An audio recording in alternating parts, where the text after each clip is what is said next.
Shri Vinod Mathew Wilson ഇതേ വ്യക്തിയെ തന്നെ ഈ അടുത്താണ് കോടതി കുറ്റവിമുക്തനാക്കിയത്. കേരളത്തിലെ തന്നെ ആദ്യത്തെ കൊക്കൈൻ കേസിൽ പെട്ടയാളാണ് ഷൈൻ ടോം ചാക്കോ.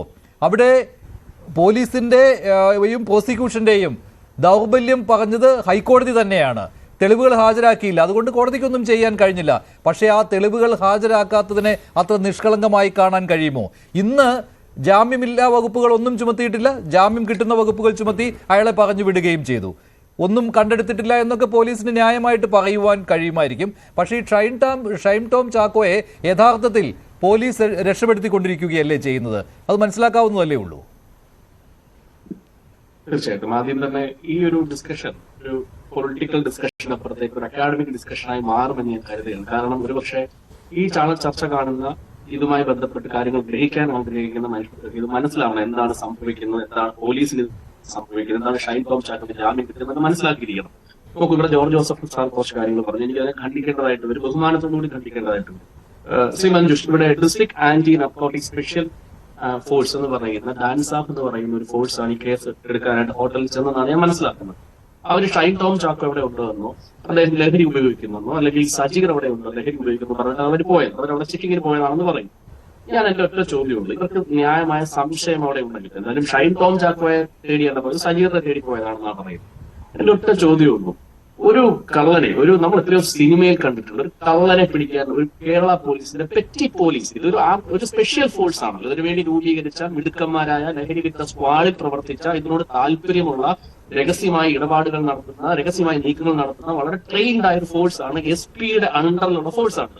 എന്റെ ചോദ്യം ഇതാണ്, ഈ ഒരു ഹോട്ടലിൽ പോകുമ്പോൾ ഒരാൾ മുറിയിലുണ്ടെന്ന് മനസ്സിലാക്കി നേരെ റിസപ്ഷനിൽ ചെല്ലുക, കോളിംഗ് ബെൽ, ഇതാണ് നടപടി അല്ല. ഇതുവഴി അദ്ദേഹത്തിന് ഇതുവഴിയൊക്കെ ചാടി രക്ഷപ്പെടാൻ സാധിക്കും, അല്ലെങ്കിൽ ഇതുവഴിയൊക്കെ അദ്ദേഹത്തിന് ഇതിന് പുറത്തേക്ക് ഇറങ്ങാൻ സാധിക്കുമെന്ന് സ്വാഭാവികമായ കോമൺ സെൻസ് ഉള്ള ഒരു രീതി ഒരു സ്പെഷ്യൽ ഫോഴ്സ് ചെയ്യത്തില്ല. ഇത് ചെയ്തിട്ടില്ലല്ലോ, അത് രക്ഷപ്പെടാൻ സാഹചര്യം ഒരുക്കിയില്ല. ഞാൻ അതുകൊണ്ടാണ് പറഞ്ഞത്, ഞാൻ ആദ്യത്തെ ഞാൻ ഓൺ ചെയ്യാൻ പോകുന്ന പോയിന്റ് ഈ പറയുന്ന special force DANSAF special force 2021 intelligence report, Kerala പോലീസിന്റെ റിപ്പോർട്ട് വന്നാണ് ഇവര് ലഹരി കടത്തുകാരുമായി അവർക്ക് ബന്ധമുണ്ട്, ആളാകാൻ വേണ്ടി പത്രത്തിൽ ഇവരുടെ പേര് വരാൻ വേണ്ടി അല്ലെങ്കിൽ കൂടുതൽ കേസെടുത്ത് ക്രെഡിറ്റ് കിട്ടാൻ വേണ്ടി ലഹരി ഇടപാടുകാരുമായി ഇടപാട് നടത്തി കഞ്ചാവ് കൊണ്ടുവന്ന് അത് റോഡിൽ ആ കഞ്ചാവ് പൊതികളിട്ട് അത് കേസെടുക്കുകയും, അതുപോലെ തന്നെ നമുക്കറിയാം താനൂരെ നമ്മുടെ ജെഫ്രി എന്ന് പറയുന്ന ആൾക്ക് കേസുമായി അവർ പറഞ്ഞതല്ലേ ഈ ഡാൻസാഫിന് ലഹരി ഇടപാട് ബന്ധമുണ്ട്. മാത്രമല്ല കേരളത്തിൽ അറിയപ്പെടുന്ന വ്യവസായിയായിട്ടുള്ള ശോഭാ വിശ്വനാഥിന്റെ ഫ്ളാറ്റിൽ കൊണ്ടുപോയി ഇത് വെച്ചതിന് ഇവർക്കെതിരെ ആരോപണമുണ്ട്. 2021 തിരുവനന്തപുരത്ത് ഡാൻസാഫ് എന്ന് പറയുന്ന സ്പെഷ്യൽ ഫോഴ്സിനെ നിരോധിച്ചതാണ്, അത് ഫ്രീസ് ചെയ്ത് കളഞ്ഞതാണ്. ഞാൻ ആദ്യം ഓൺ ചെയ്യാൻ ആഗ്രഹിക്കുന്ന പോയിന്റ്, ഈ പോലീസ് ഫോഴ്സ് അറിഞ്ഞുകൊണ്ടാണ് കേരളത്തിൽ കൊച്ചിയിൽ ഈ ഇടപാടുകൾ നടത്തുന്നത്. ഇവരാകെ പിടിക്കുന്നത് ശ്രീ മഞ്ജുഷ്, വളരെ ഗുരുതരമായ ഒരു കാര്യമാണല്ലോ താങ്കൾ പറയുന്നത്. ഡാൻസാഫ് കഞ്ചാവ് പിടിക്കാൻ, ലഹരി പിടിക്കാൻ പോകുന്നവർ, അതേ സംഘത്തിൽ ഉൾപ്പെട്ടവർ ഈ കടത്തിൽ പങ്കാളികളാണ് എന്നുള്ള കാര്യം, അത് ഉത്തരവാദിത്തോടു കൂടി തന്നെയാണോ താങ്കൾ ഇത് പറയുന്നത്? ശ്രീ മഞ്ജു പച്ചക്കാരോട് ഞാൻ പറഞ്ഞോട്ടെ, അതായത് ഇവർ ഈ പിടിക്കുക എന്ന് പറയുന്നത് ഒറ്റിക്കൊടുക്കുന്നത് മാത്രമേ ഇവർ പിടിക്കാറുള്ളൂ. അതായത് കള്ള കഞ്ചാവ് നടത്തുന്നവരും ലഹരി നടത്തുന്നവരുമായി ബന്ധപ്പെട്ട് അവരുമായി ബന്ധം നടത്തി ഒറ്റിക്കൊടുക്കുന്നതിന്റെ അപ്പുറത്തേക്ക് ഇവരുടെ ട്രെയിൻഡ് ആയിട്ടുള്ള ഇവരുടെ ഈ ശക്തി ഉപയോഗിച്ച് ഇവരുടെ ബുദ്ധി ഉപയോഗിച്ച് ഇവർ ഒരു സംഭവം കേരളത്തിൽ പിടിക്കുന്നില്ല. ഇനി അങ്ങ് ചോദിച്ച ഉത്തരത്തിലേക്ക് വരാം. ഷൈൻ ടോം ചാക്കോ 2016 6 പ്രതികൾ അടങ്ങുന്ന വലിയൊരു കേസിൽ അദ്ദേഹം പ്രതിയായി. എനിക്കിപ്പോഴും ഞാൻ കഴിഞ്ഞ ദിവസം ഒരു സ്റ്റേറ്റ്മെന്റ് ആണ്, കഴിഞ്ഞ ഗവൺമെന്റിന്റെ കാലത്തെ director general prosecutor Asif Ali sir channel ചർച്ചയിൽ വന്നിട്ട് പറയുകയാണ്, ഞാൻ കേരളത്തിന്റെ മുഖ്യമന്ത്രി ആയിരുന്നു, ഒറ്റ ദിവസം കൊണ്ട് ഇത് ഇല്ലായ്മപ്പെടുത്തും, ഞങ്ങൾ അത് ചെയ്തതാണ്. എന്തായിരുന്നു കേസ്? ഈ ഷൈൻ ടോം ചാക്കോയുടെ കേസാണ്. എന്തായാലും കേസിന്റെ പശ്ചാത്തലം, അതായത് 2016 ഇദ്ദേഹത്തെ അടക്കം 2 യുവതികളെ അടക്കം ഒരു നൈജീരിയൻ സ്വദേശിയെ അടക്കം ഈ രീതിയിൽ ഒരു വലിയ കൊക്കൈൻ കേസിൽ അറസ്റ്റ് ചെയ്യുന്നു. അന്ന് ഈ ആസിഫ് അലി സാർ പറഞ്ഞ സ്റ്റേറ്റ്മെന്റ് പറയുന്നത്, ഉടൻ തന്നെ അന്നത്തെ കേരള മുഖ്യമന്ത്രി ഉമ്മൻചാണ്ടി എന്നെ വിളിച്ചിട്ട് പറഞ്ഞു, ആസിഫ് അലി സാർ ഇതെങ്ങനെ ഈ കേസ് കോടതിയിൽ നിൽക്കും, ജാമ്യം കൊടുക്കാൻ പറ്റുമോ? ജാമ്യം കൊടുക്കേണ്ടി വരത്തില്ല ബാക്കിയുള്ള പ്രതി, കാരണം ഇതിലെ ഏറ്റവും പ്രധാനപ്പെട്ട പ്രതി നൈജീരിയക്കാരനാണ്. ഞാൻ ഉടൻ തന്നെ ഈ പറയുന്ന കൊച്ചിയിലെ സെൻട്രൽ പോലീസിലെ CA വിളിച്ചു, അദ്ദേഹം ഇവിടുന്ന് വിദേശത്തേക്ക് പോയി അവനെ പൊക്കിക്കൊണ്ടുവന്ന് ജയിലിലിട്ടു. പക്ഷേ അദ്ദേഹം ഈ സ്റ്റേറ്റ്മെന്റ് പറയുന്ന കൃത്യം 2 മാസം മുമ്പ് ഈ കേസിലെ മുഴുവൻ പ്രതികളെയും കോടതി വെറുതെ വിട്ടു. എന്തുകൊണ്ടാണ് കോടതി വെറുതെ വിട്ടെന്ന് മനസ്സിലാക്കണം. കാരണം ഏറ്റവും പ്രധാനപ്പെട്ട ഒരു പാർലമെന്റ് പാസ്സാക്കിയ നിയമമാണ് നർക്കോട്ടിക്സ് കേസ്. കാരണം ഏതൊരു നിരപരാധിയെ നമുക്ക് ഇതിൽ പ്ലാൻ ചെയ്യാം. അതുകൊണ്ട് വളരെ സൂക്ഷ്മമായി ചെയ്യേണ്ട ഒരു കേസാണ്. ഒരുപക്ഷെ മഞ്ജുഷിന് അറിയായിരിക്കും, നമുക്കറിയാം ചാലക്കുടിയിലെ ഒരു ഷീല സണ്ണി എന്ന് പറയുന്ന ഒരു ബ്യൂട്ടീഷ്യൻ 72 ദിവസം അവർ ജയിലിൽ കിടന്നു. ഈ ആക്ടുമായി ബന്ധപ്പെട്ടാണ്. അതുകൊണ്ട് ഈ ആക്ടിന്റെ സെക്ഷൻ 1452 ഏറ്റവും പ്രധാനപ്പെട്ടതാണ്.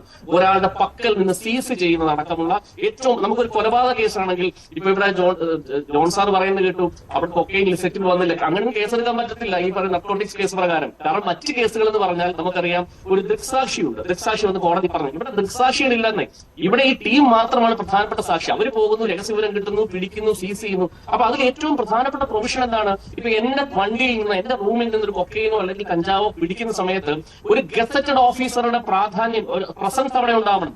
അവിടേക്ക് ഒരു സെക്ഷൻ 57 എന്ന് പറയുന്ന റിപ്പോർട്ട് കൊടുക്കണം. കൊടുത്തിട്ട് അദ്ദേഹത്തെ അവിടേക്ക് വിളിച്ചു വരുത്തണം. അദ്ദേഹത്തിന്റെ പ്രസൻസിൽ പ്രതിയോട് പറയണം, നിന്റെ ദേഹപരിശോധന നടത്താൻ അധികാരം കൊണ്ട് ഒരു ഗസറ്റഡ് ഓഫീസറുടെ പ്രസൻസിൽ അവനെ ബോധ്യപ്പെടുത്തണം, അവനത് ആവശ്യപ്പെടണം.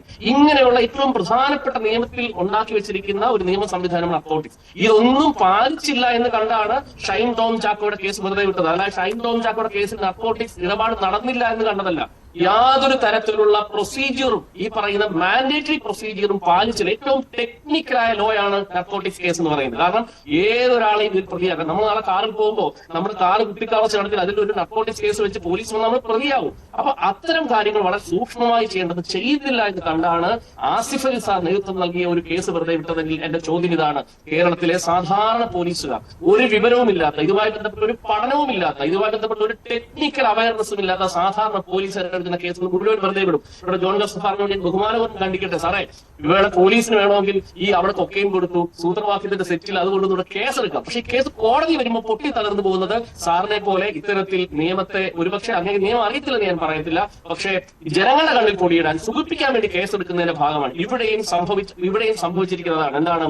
ഈ ജാള്യത മറയ്ക്കണം. ഡാൻസ് ആഫ് എന്ന് പറയുന്ന സ്പെഷ്യൽ ഫോഴ്സിന്റെ കയ്യിൽ നിന്ന് പ്രതി ഓടിപ്പോയത് ജാള്യത മറയ്ക്കാൻ വേണ്ടിയാണ്. ഞാൻ ആവർത്തിച്ച് പറയാൻ ആഗ്രഹിക്കുന്നു, ഈ കേസിനകത്ത് എങ്ങനെ ഈ ഷൈൻ ടോം ചാക്കോയെ വലിയ കുറ്റകൃത്യത്തിൽ ഉൾപ്പെടുത്താൻ സാധിക്കും? കാരണം അദ്ദേഹം ഓടിപ്പോകുന്നതിന് മുമ്പ് തടയാമായിരുന്നു, അവിടെ ഇടപാടുകാരെ തടയാമായിരുന്നു. സ്പെഷ്യൽ ട്രെയിൻഡ് ഫോഴ്സ് അല്ലേ, അവർക്കവിടെ കയറി ഇവരെ ഈ പോയതിനു ശേഷം ഇദ്ദേഹം ഓൺലൈൻ ടാക്സി വിളിച്ചാണ് പോയത്. ഇദ്ദേഹം അവിടെ ഇതിനെ ട്രേസ് ചെയ്യാൻ ഇവർ ശ്രമിച്ചിട്ടുണ്ടോ? അപ്പൊ ഒരു തരത്തിലുള്ള പ്രിക്കോഷൻസും എടുത്തിട്ടില്ല എന്ന് മാത്രമല്ല, ഇപ്പോ ഈ രീതിയിൽ കേസെടുക്കാൻ ഒരു കാലത്തും സാധിക്കത്തില്ല. ഞാൻ നിയമവശം കൂടെ പറഞ്ഞുകൊണ്ട് അവസാനിപ്പിക്കാം, ഈ സമയം അവസാനിപ്പിക്കാം. അതായത് നമുക്ക് Aadhaar Singh state of union of India എന്ന് പറയുന്ന കേസിനകത്താണ് ഈ പൊസഷനെ പറ്റി ഇവിടെ പറഞ്ഞല്ലോ, വേണമെങ്കിൽ നമുക്ക് കേസെടുക്കാം. എങ്ങനെ കേസെടുക്കും? കാരണം പൊസഷൻ ഏറ്റവും പ്രധാനപ്പെട്ട സുപ്രീം കോടതി നിരീക്ഷണമുണ്ട് ശ്രീ മഞ്ജുഷ്. അതിൽ പറയുന്ന ഏറ്റവും പ്രധാനപ്പെട്ട criteria physical control over thing. ഇതാണ് പൊസഷന്റെ ഏറ്റവും പ്രധാനപ്പെട്ട ക്രൈറ്റീരിയ.